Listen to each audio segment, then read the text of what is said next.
श्रीराम. आपल्या सर्वांच्या हृदयस्थ वसणाऱ्या आत्मारामास साष्टांग प्रणिपात करून गोस्वामी तुलसीदास रचित श्री रामचरितमानस या ग्रंथातील जो सप्तम सोपान उत्तरकांड याचं आपण चिंतन करत आहोत. सज्जन हो, हे आपलाच कथा चिंतन क्रमांक 1251. आपण गेल्या चिंतन प्रवाहामध्ये भुशुंडींच्याकडून घडलेल्या या पातकाची त्यांना काय मोठी किंमत मोजावी लागते त्या कथा विभागाचं चिंतन बघितलं. प्रसंग असा घडलाय सज्जन हो की भुशुंडीजींच्या मनात आपल्या गुरुच्या विषयी आदर नाहीये. किंबहुना ते आपल्या गुरुशी ईर्ष्या करतायत, मत्सर करतायत. कारण एकच आहे की गुरु हे महादेवाचे भक्त असतानाही हरीचे निंदक नाहीयेत. किंबहुना हरीची अत्यंत महत्वाची अशी स्तुती करत असताना ते म्हणतायत की महादेव देखील हरीचा दास आहे. आणि ही गोष्ट भुशुंडीजींना कदापिही सहन होत नाहीये. या मत्सरातून भुशुंडीजी संतप्त झालेले आहेत. गुरुच्या विषयी मनामध्ये निरादर घेऊन जगत आहेत. एक दिवशी उज्जैनच्या या महाकालेश्वराच्या मंदिरामध्ये भगवंताचं नामस्मरण करत, शिवनामस्मरण करत भुशुंडी बसलेले आहेत. एक बार हर मंदिर जपत रहे हूं शिवनाम, गुर आय हूं अभिमानते उठी नहीं की न प्रणाम. हेच ते पातक घडलं की गुरुजी महादेवाच्या दर्शनाला आलेले आहेत आणि त्याच गाभाऱ्यात कुठेतरी कोपऱ्यामध्ये भुशुंडीजी बसलेत. गुरूंनी त्यांना पाहिलं आणि भुशुंडीजीने देखील आपल्या गुरूंना पाहिलं. त्यामुळं ही अजाणतेपणे झालेली चूक नव्हती. गुरुजी भुशुंडीजीच्या मनातला हा निरादर ओळखून होते, म्हणून त्यांनी ते विशेष मनाला लावून घेतलं नाही. परंतु तिथं हा महादेव मात्र भुशुंडीजींच्या या वागण्यामुळे विलक्षण संतप्त झालेला आहे. आणि या असलेल्या महादेवाच्या पिंडामधून हे या भगवंताचं रूप प्रगटलेलं आहे. आणि अत्यंत संतप्त होऊन त्याच्या या आकाशवाणीच्या आधाराने भुशुंडीजींना महादेव त्यांची खरी जागा काय आहे ती सांगू लागतोय.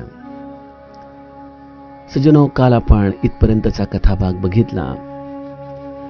महादेवाच्या हृदयामधला संताप हा कुठल्या कारणासाठी येतो त्या या नीती तत्वाचं देखील आपण चिंतन बघितलं आणि ते कसं महत्वाचं आहे, का गरजेचं आहे हे देखील आपण जाणलं. आपल्या चौपायांचं गायन आधीच झालं असल्यामुळं आपण आज थेट कथा विभागामध्ये प्रवेश करूयात. भुशुंडीजींच्या गुरूंना संताप आलेला नाही, त्यांना वाईट वाटलेलं नाही. परंतु भुशुंडीजींचं हे वागणं पाहून मात्र महादेव विलक्षण संतप्त झालेला आहे. सज्जनो, यातून एक आपल्याला फार मोठं सूत्र महादेव सांगतोय की जगामध्ये तुमचं कोण आराध्य आहे, तुम्ही कुठल्या दैवताला मानता, ह्या गोष्टी दुय्यम आहेत. मुख्य गरज आहे ती म्हणजे तुम्ही तुमच्या गुरुला आपल्या हृदयामध्ये किती घट्ट धरलेलं आहे, तुमच्या मनामध्ये आपल्या गुरुच्या विषयी किती आदर आहे, तुमच्या मनामध्ये आपल्या गुरुचं सांगितलेलं तत्व आचरणात आणण्याची तुम्ही मनामध्ये खरोखर किती धारणा केलेली आहे. ह्याच गोष्टी परमार्थामध्ये आपल्या आराध्याला प्रसन्न करून घेण्यासाठी उपयोगी ठरतात. प्रभू रामचंद्राने देखील माता शबरीला जी नवविधा भक्ती सांगितली त्यामध्ये सातव मोहिमय समजग देखा, मोते अधिक संत करी लेखा. सगळ्या जगाकडं समत्वाने पाहणं ही सातवी भक्ती म्हणून सांगितली. परंतु या सातव्या भक्तीमध्ये एक मर्म प्रत्यक्ष भगवंत माता शबरीला सांगतो की मोते अधिक संत करी लेखा, माझ्यापेक्षा अधिक संतांना महत्व दे. आपल्याला असं वाटेल की संत आणि सद्गुरू यामध्ये नेमका काय फरक आहे.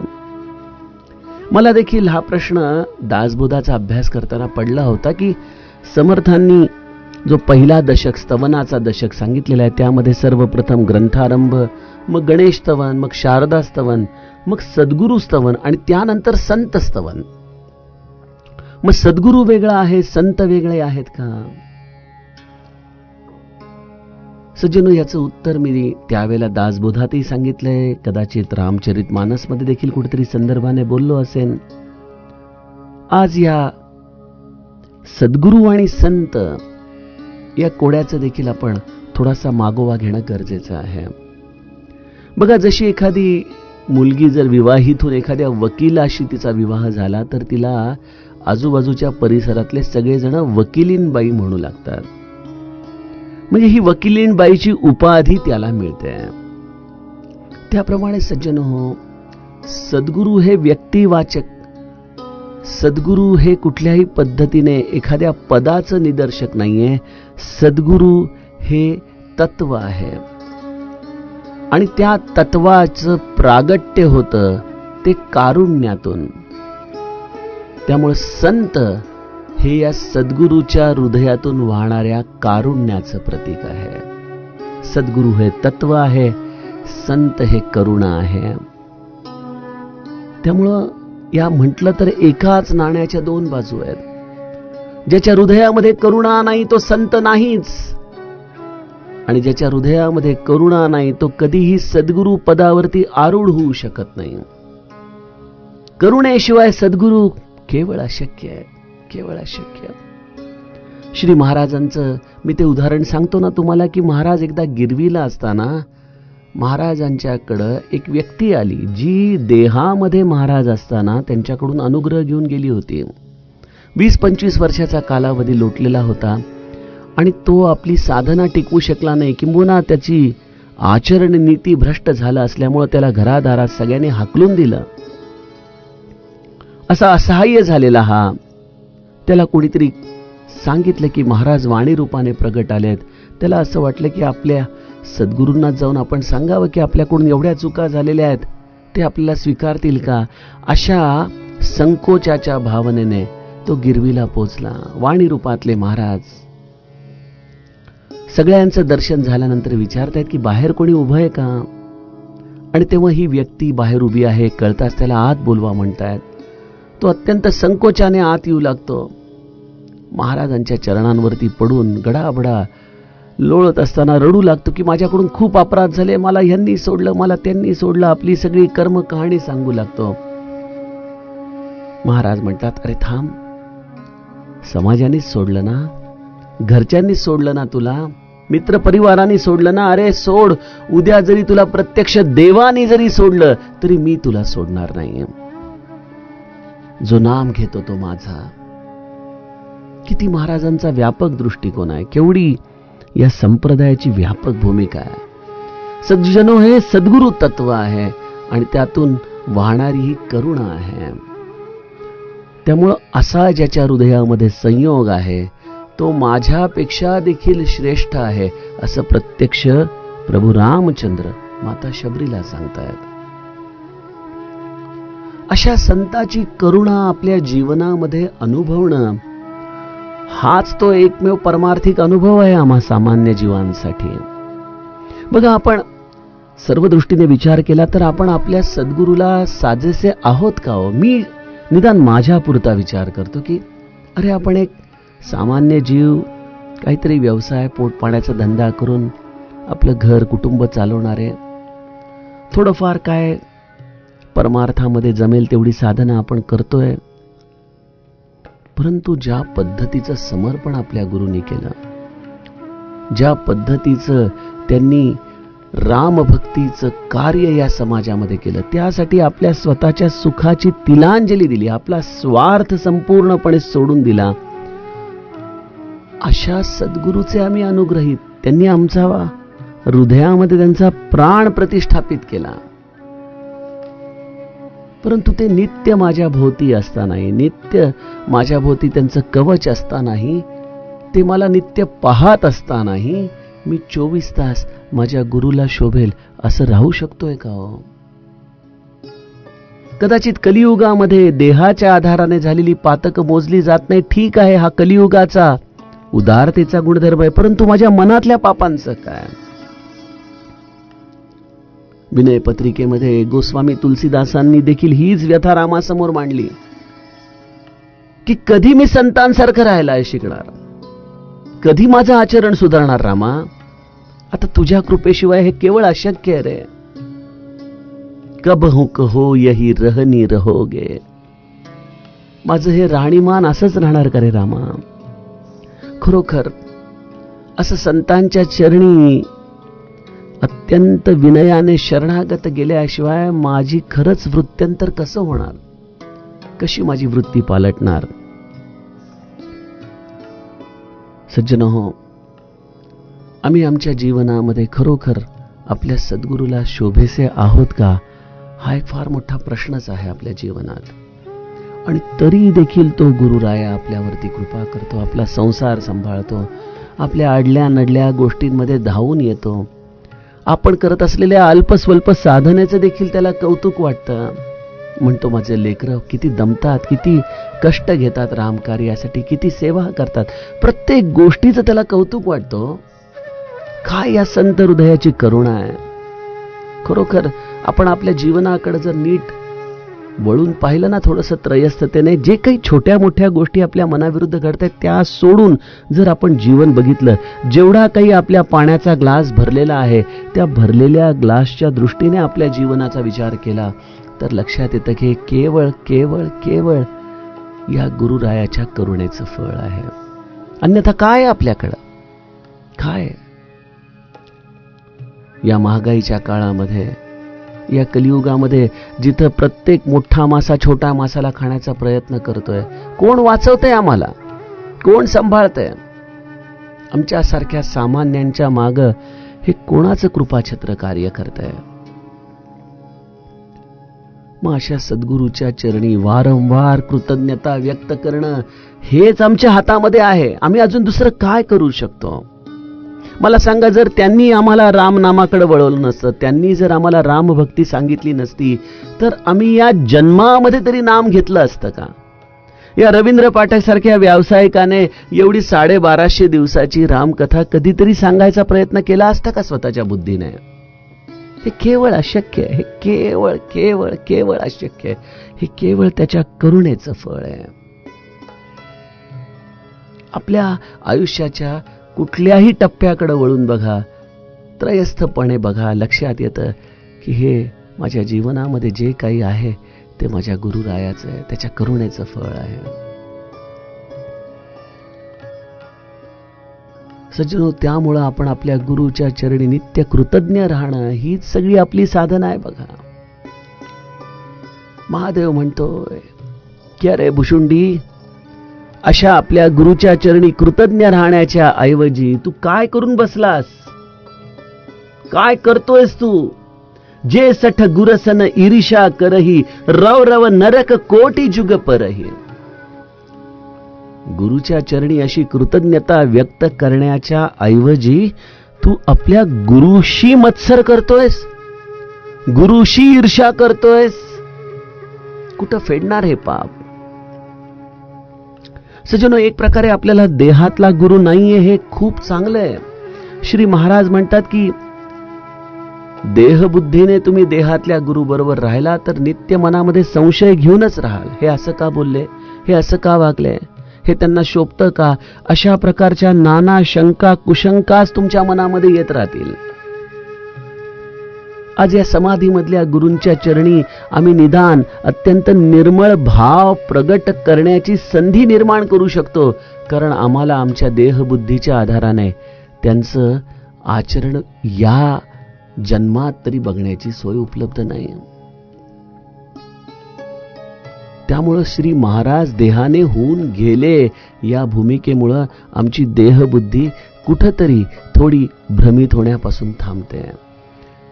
परंतु ज्यांना आजच्याही काळामध्ये देहाने गुरु प्राप्त झालेले आहेत ते एक प्रकारे भाग्यवान तर आहेत, परंतु ही अत्यंत दुधारी अशी तलवार आहे.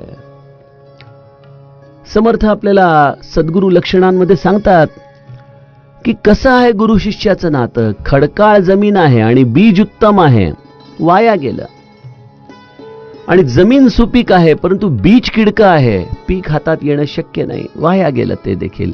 त्यामुळे उत्तम सद्गुरू आणि उत्तम सत्शिष्य हे असं मिश्रण मिळणं हे फार दुर्मिळ आहे, फार दुर्मिळ.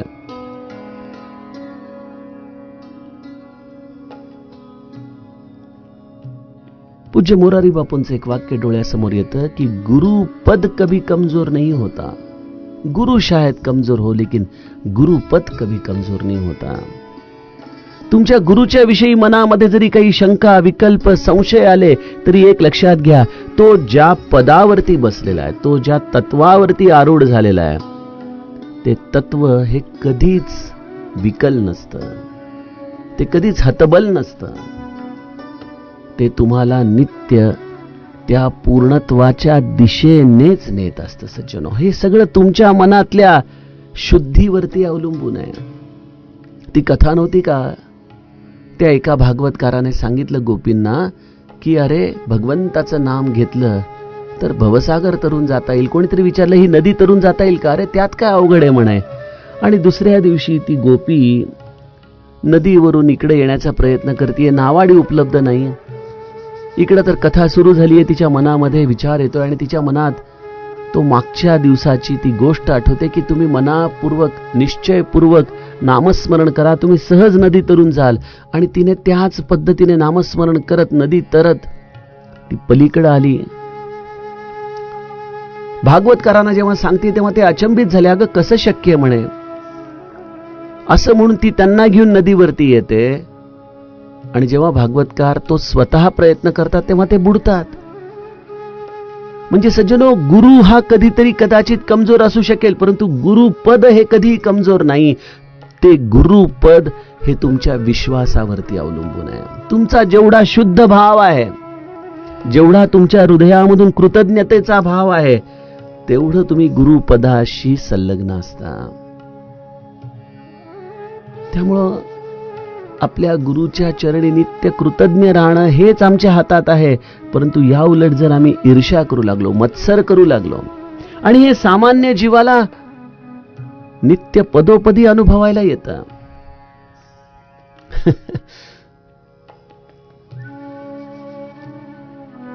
वसंत ऋतू आल्या की कोकिळा देखील गाऊ लागतात. त्या सुरांमध्ये अनेक पक्षी गाऊ लागतात. परंतु तेच वर्षा ऋतू आल्यानंतर आवाज बंद होऊन जातात, केवळ बेडकांचे आवाज उरतात. सांगायचा उद्देश असा आहे की गुरुने एखादी गोष्ट सांगितली की त्याच्यावरती आपल्याला आणखीन किती माहिती आहे हे सांगणारे 10 लोक मिळतील. परंतु जेव्हा काहीच नव्हतं तेव्हा कुठलाच विचार येत नव्हता. अशा पद्धतीने सज्जनो, आपण आपल्या तर्कांच्या आधाराने अनेकदा त्या तत्वाशी स्पर्धा करू लागतो. आपली ही बुद्धी मनामध्ये असे अनेक प्रकारचे किलमिश वारंवार कालवत राहते. आपल्या गुरुला काय कळतंय? अरे माझा एवढा अभ्यास आहे. सज्जनो, गुरुला पुस्तकं वाचून अभ्यास करावा लागत नाही. हे गुरुपद हे जणू काही कोणीतरी घेऊनच त्यांना पाठवलेलं असतं. तो स्त्रोत वरतूनच येतो आणि त्या हृदयामध्ये सामावतो. त्यामुळे त्या गुरुशी स्पर्धा करण्यासाठी आपलं हे पुस्तकी ज्ञान उपयोगी पडत नाही. ब्रह्मानंद महाराजांनी काय केलं की महाराज माझी बुद्धी काढून घ्या. जे बुद्धी मला वारंवार धोका देते, मला असं वाटतं की माझं ज्ञान तुमच्यापेक्षा जास्त आहे, माझं ब्रह्मचर्य तुमच्यापेक्षा जास्त आहे, माझी भाषा तुमच्यापेक्षा शुद्ध आहे, मी विशेष स्त्रियांपासून अलिप्त आहे, या सगळ्या गोष्टींचा अहंकार माझ्या या बुद्धीतून येतोय, ही माझी बुद्धी काढून घ्या. अन्यथा ब्रह्मानंद महाराज देखील त्या ईर्ष्येच्या डोहामध्ये बुडत होतेच. संभाळा सज्जनो स्वतःला. फार मोठं पातक आहे गुरुशी ईर्ष्या करणं. महादेव म्हणतो की अशी गुरुशी ईर्ष्या करणाऱ्या जीवाची काय गती आहे. कारण की जो माझा अंतकाळ साधणार आहे, जो माझा एक प्रकारे उद्धार करणार आहे, मी त्याच्याच कृपेपासून स्वतःला दूर करतो त्याच्याशी ईर्ष्या करून. आता पुढे जाऊन आपण लोमस ऋषींचं चरित्र ऐकणार आहोत. भुशुंडी आणि लोमस ऋषींचा देखील वाद झाला. तेव्हा भुशुंडीजींनी एक फार सुंदर उदाहरण दिलेलं आहे की चंदन हे शीतल आहे, मान्य आहे. परंतु जर चंदनाला देखील खूप घर्षण करवलं तर चंदनामध्ये देखील अग्नी उत्पन्न होतोच. त्याप्रमाणे सद्गुरूचा आपण अव्यय करून करून करून त्याच्या शीतलतेमध्ये कितीही घर्षण निर्माण केलं तर एका टप्प्यावरती समर्थ म्हणतात, जो समर्थाच्या मनीचे तुटे ते जाणावे अदृष्ट खोटे. सगुण भजनामध्ये समर्थ आपल्या शिष्याला जणू काही आरसा दाखवतात की अरे तू कोणाशी स्पर्धा करतोयस आणि यातून काय प्राप्त करणार आहेस. तू समर्थाच्या मनातून खाली उतरतोयस आणि गुरुच्या मनातून खाली उतरून जायचं कुठं? कोण सांभाळणार आम्हाला? कोण साधेल आमचा अंतःकाळ?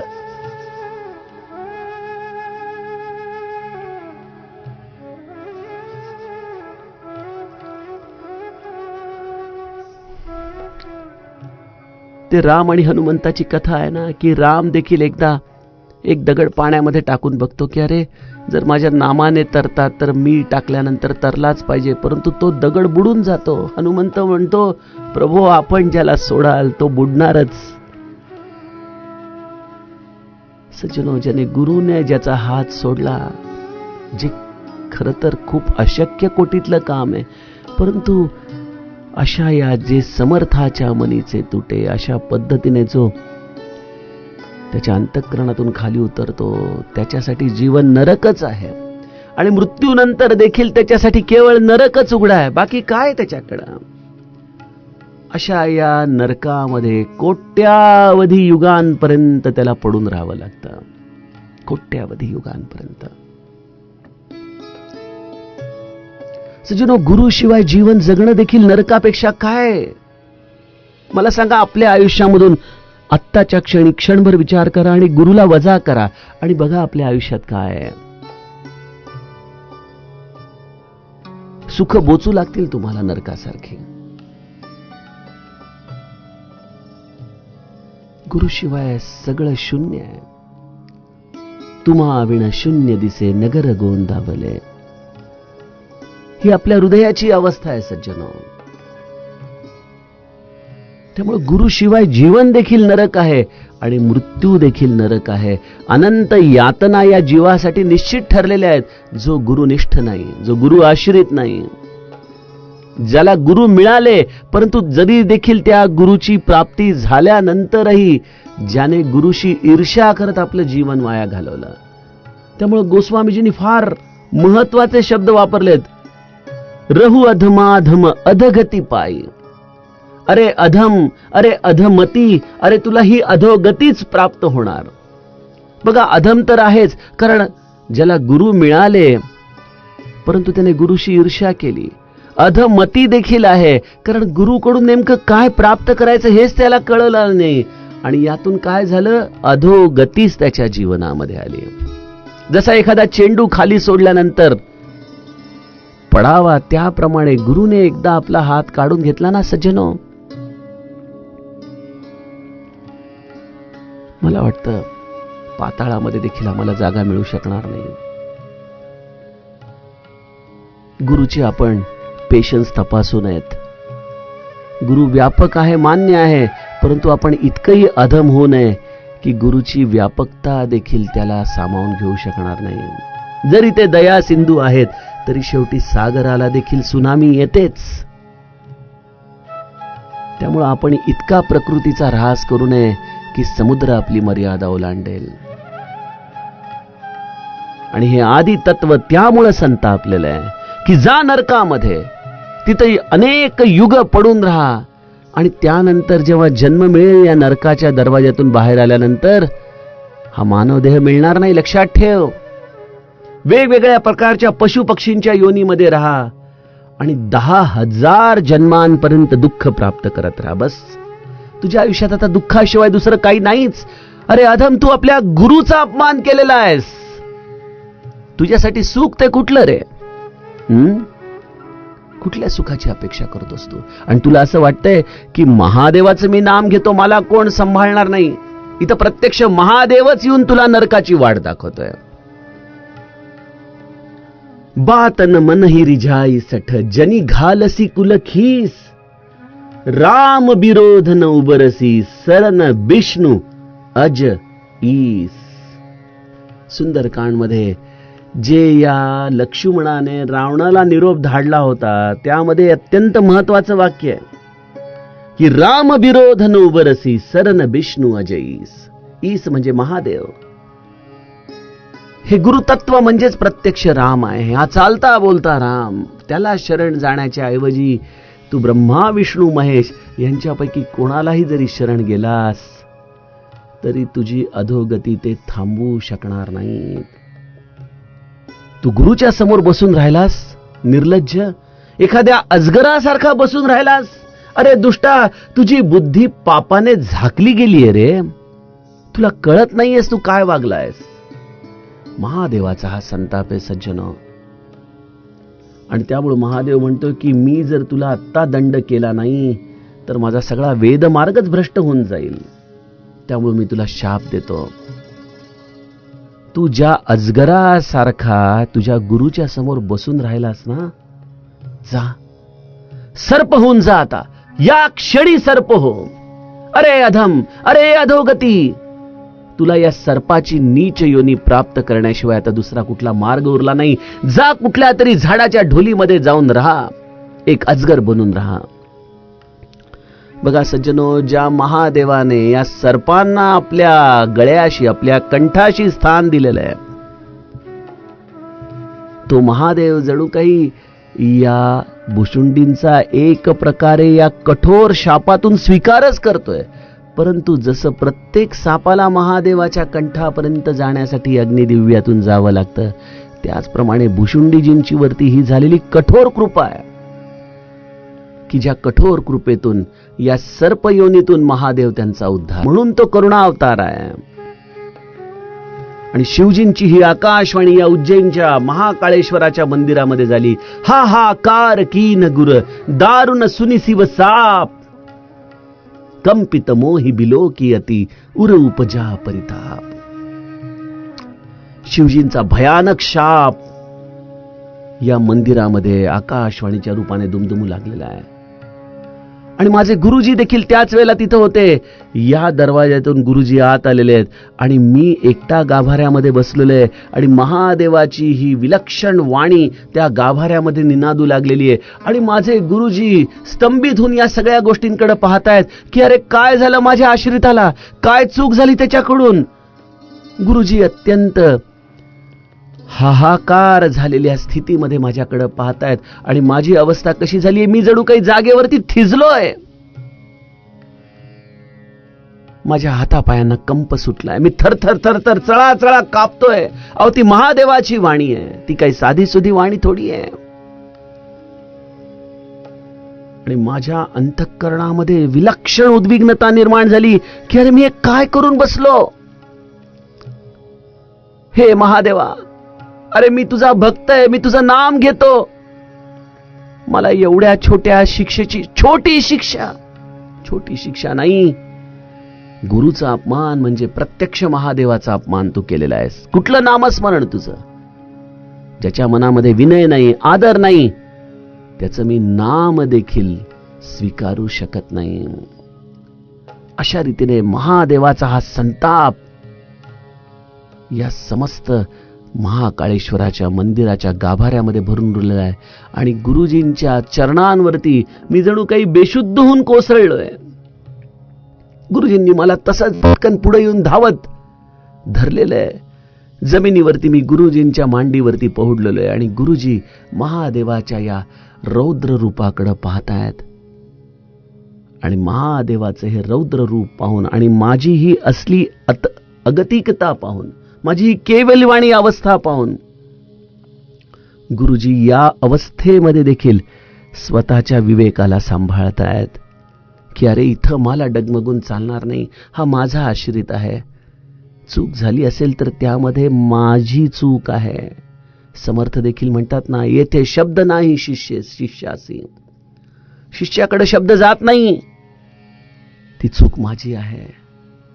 आता मलाच महादेवाला शांत केलं पाहिजे असा विचार करून विनय करत गदगद स्वर समुजी घोर मती घोरी माझी अत्यंत ही अशी दयनीय अवस्था पाहून सद्गदित झालेले माझे गुरु प्रेमसहित दंडवत करून शिवजींच्या समोर उभे आहेत आणि शिवजीचा हा क्रोध शांत करण्यासाठी एक विलक्षण स्तुती माझे सद्गुरू त्याच्यासमोर गाऊ लागतायत. सज्जनो, त्या कथा विभागाचं चिंतन आपण उद्याच्या कथा प्रवाहामध्ये बघूयात. जानकी जीवन स्मरण जय जय राम.